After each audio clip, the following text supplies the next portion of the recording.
এই যে রাস্তাটা দেখতে পাচ্ছেন, এটা দিনের বেলাতে একদম সাধারণ রাস্তা মনে হবে, কিন্তু কিন্তু রাত 12টার পরে এখানে কেউ থামে না। যারা থেমেছে তারা কখনো ঠিকঠাকভাবে বাড়ি ফিরতে পারেনি। ঘন কুয়াশায় সব ঢেকে যায় রাস্তাঘাট। রাস্তার পাশে থাকা ল্যাম্পপোস্টের আলোটা যেন কেউ ইচ্ছে করে বারবার জ্বালাচ্ছে, আবার ইচ্ছে করে কেউ নিভাচ্ছে। একবার তো এক লোক হঠাৎ করে ভুল করে এই রাস্তায় একজন লোক ভুল করে চলে আসে।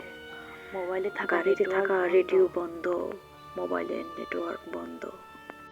আর তখনই সে দেখলো রাস্তায় যেন কোনো এক অভয় দাঁড়িয়ে আছে। সে সে নড়ছে না, সে ছায়া নেই, পা মাটিতে ছোঁয় না। লোকটি বারবার হর্ন দিতে লাগলো। ঠিক তখনই গাড়ির পিছন থেকে ভেসে উঠে আসলো একটি কণ্ঠস্বর।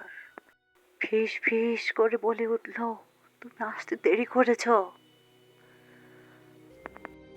লোকটা ঘাড় ঘুরিয়ে দেখতে চাইলো, কিন্তু কিন্তু পারল না।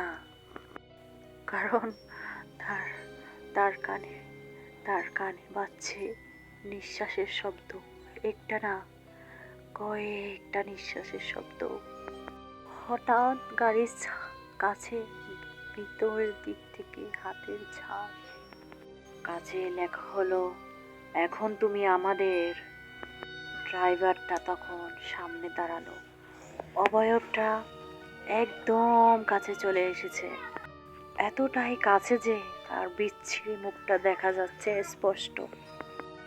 মুখ নয়, ঠিক অন্ধকার গর্ত। কি হবে